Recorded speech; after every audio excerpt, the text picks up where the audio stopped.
This is Season 2, Episode 3 of Geeks Keep You Running, keeping your Office and Microsoft 365 environment healthy. Brought to you by Piedmont Technical Experts, the experts that will help keep you running.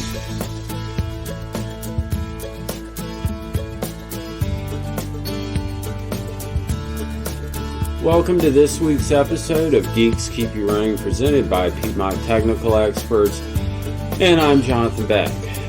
Today, we're going to be talking about 10 essential tips to keeping your Office 365 environment humming along, and then towards the end of the episode, we'll have a few user questions related to your Office 365 environment. So let's get ready and dive right in. So our first tip in making sure that your Office 365 environment stays healthy is by starting with strong security. Regular password changes and robust password policies are vital. Definitely enforce complex passwords and schedule changes every 2 to 3 months to stay ahead of the threats. Depending on how you have your authentication set up to Office 365, this may be controlled by a synced domain controller to your 365 environment using Azure AD Sync. But if you're just using plain Office 365 authentication, you can either do password changes as a manual process of enforcing password changes, or you can set password expirations on your accounts. So this leads us into our next tip, which is to utilize multi-factor authentication. The sad truth is, no matter how long your password is, no matter how many different types of characters you use, no matter how complex you make the password, it's never going to be unhackable. It's only going to take longer for a hacker to be able to crack a password the longer it is or the more complex it is. Microsoft 365 has made this process of implementing multi-factor authentication pretty easy. Just about every single user will be prompted when they sign in the first time into Office 365 to at least set up a multi-factor authentication for themselves. The other method is you can require each user in your environment to have multi-factor authentication. Between the two options, I always recommend making it enforced so everybody is required to use MFA. So the MFA methods that Office 365 supports include the use of multi-factor authentication applications such as Microsoft Authenticator. That is, of course, their preferred method.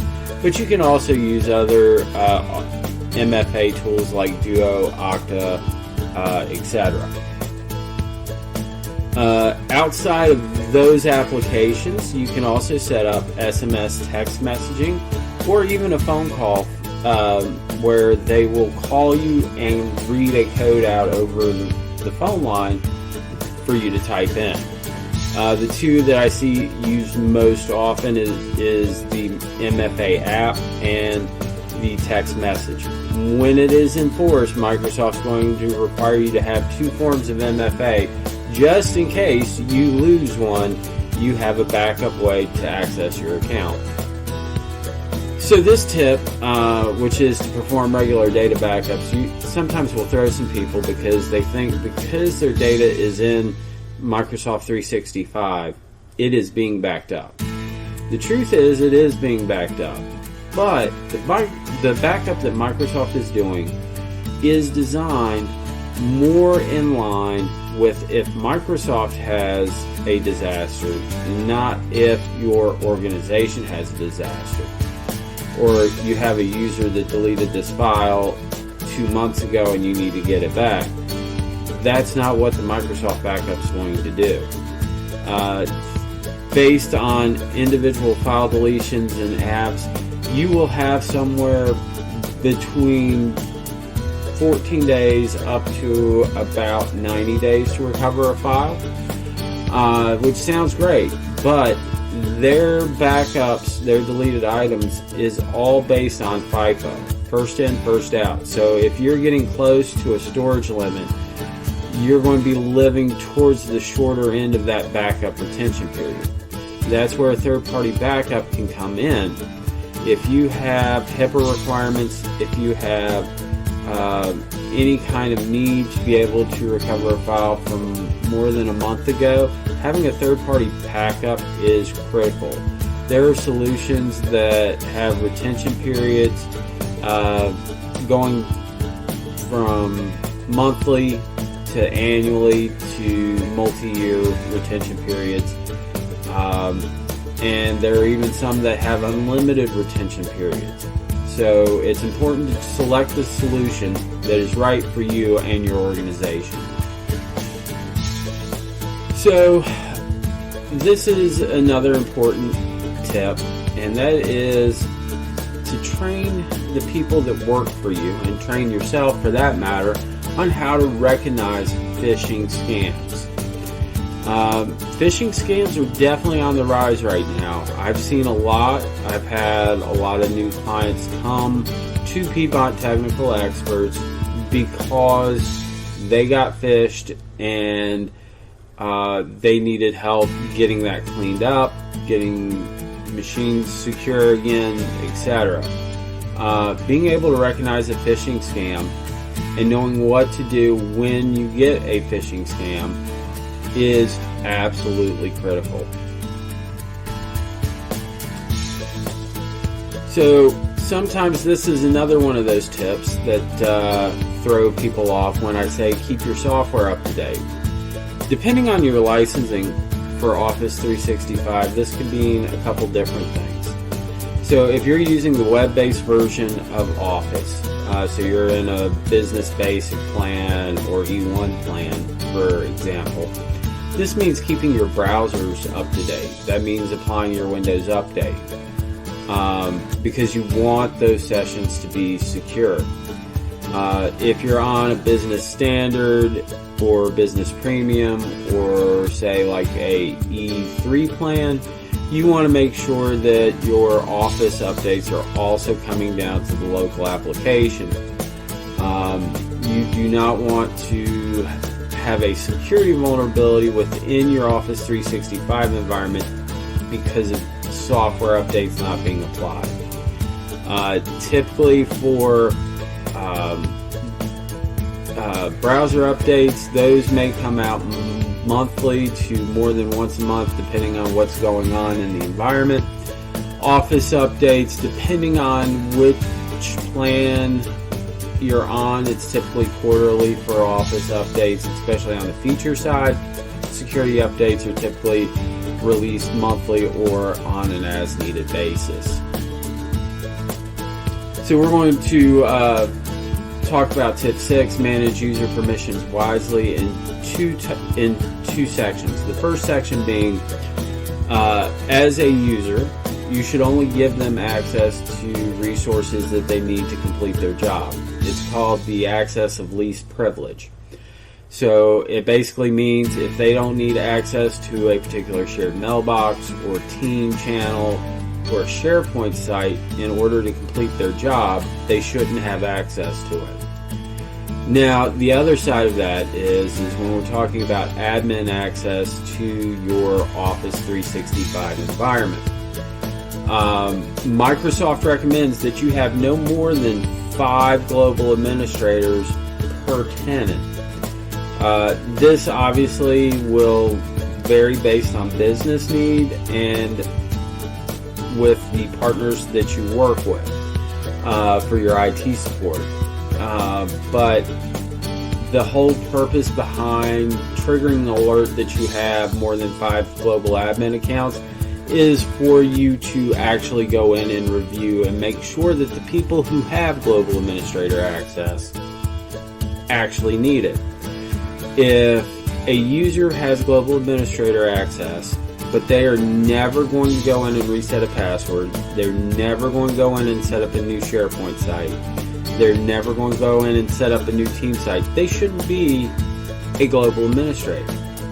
That being said, if they are going to go in and all they're going to do is set up new SharePoint sites, then they should be a SharePoint admin. They don't need to be a global administrator.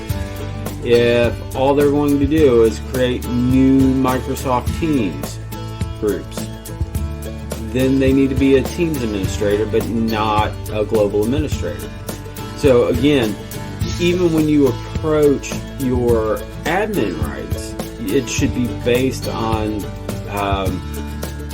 access of least privilege. Only give admin rights to the resources that they need to do their job. Alright, that brings us to tip 7, and that is to utilize Office 365 security features or engage third-party tools that will accomplish the same thing for you. So Office 365 has a ton of security features that is built into it.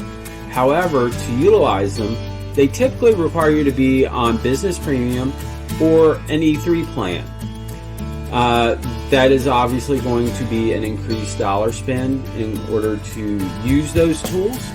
And sometimes you can get the same protection for less by engaging a third-party tool. Really, depending on what you're looking to do, that is a discussion that you should have with your trusted IT partner. So tip 8, conduct regular security audits. This is to spot and mitigate potential risks, keeping your systems tight and secure. And the reason that you want to do these security audits is because routinely Microsoft will release new security features that they will release but not necessarily turn on for you. So running these security audits will help tell you which new features are out there. It could also be that you had turned something off so you could migrate into 365 and forgot to turn that feature back on. One of the common ones early on was that a lot of migration tools required, say, basic authentication or basic security features, and you need to turn that back to modern authentication in order to get better security out of your environment. So security audits will reveal what needs to be turned on or what needs to be turned off in order to keep your environment safe. Tip 9, implement data loss prevention policies. This is, again, a feature that is in your Business Premium and E3 plans. This is something that you can implement with a la carte licensing, but when you implement a la carte licensing, a lot of times the licensing that you will need to get will be priced such that it just makes more sense to be on the Business Premium or E3. But data loss prevention policies prevent unintentional data leakage from your environment. And tip 10, our last tip for the day, create a disaster recovery plan. Even for your cloud-based environments, it's important to have a disaster recovery plan, because if you're using, say, a third-party backup tool to back up your Office 365 environment, you need to have a plan in place that describes the process on how you do a recovery, whether it's a single file or a whole SharePoint site or a whole mailbox, or the entire tenant needs to be recovered. The other piece of this plan should include, what do we do if Microsoft is the one that's having the disaster? The truth is, Microsoft's going to move at the speed of Microsoft. What's your workaround while Microsoft may have your tenant down while they're doing their disaster recovery? All that is important considerations that you should have within your disaster recovery plan. Alright, so let's, before we wrap up for the day, let's take some user questions. So our first question comes from a user that says that his users struggle with password management. So if you're implementing complex passwords and you are encouraging your users to have a unique password for every site that they sign into and every system that they sign into, which is a security best practice, the other thing that you should have in place is a password manager. Something like LastPass, NordPass, there are hundreds of password managers out there. They're not necessarily all created the same. They won't all work with all websites the same. So it's important to choose the right product. So I always encourage people to have that conversation with a trusted IT partner to choose the solution that best meets their needs. The other piece of that is you want to make sure whatever solution you have, you set that solution up securely so that when you are storing passwords, they are stored in such a way that data leakage won't happen from the password manager either. So our second question was, how often should a security audit be performed? So the compliance answer to this question is that you should perform a security audit every time there is a significant system change, and we'll come back to that in just a second, or annually. So a significant system event, that is typically going to be a major software upgrade, which typically, if you're getting a major software upgrade from Microsoft, you'll get an email about it. Or if you're changing the overall structure of your environment, you could also make the argument that if you're adding, multiple SharePoint sites, that might be a significant system change. If you are going from a on-prem file server to using SharePoint as your file storage, that is a significant system change. The whole point behind security audits is to plug those holes. So minimally, if there have been no changes, you should at least run this once a year. If you have made a bunch of changes or Microsoft has done a release, you should potentially look at doing it after that change, but then you wouldn't have to do it again until 12 months later. Alright? Our third question is MFA really necessary for small businesses? And my answer is absolutely. MFA is crucial regardless of business size. It significantly increases your defense against unauthorized access and is really your first to second line of defense in protecting your data effectively. Without MFA, all it takes is time to compromise your password, at which point this person could be on the other side of the world and be accessing your account. This is why MFA is so important. First, I'd like to thank everyone who has submitted questions. Definitely remember, we accept questions through all our social medias. And remember, a well-maintained Office 365 environment is key to operational success of your business. Hopefully, these 10 tips will help ensure that your system is secure and efficient.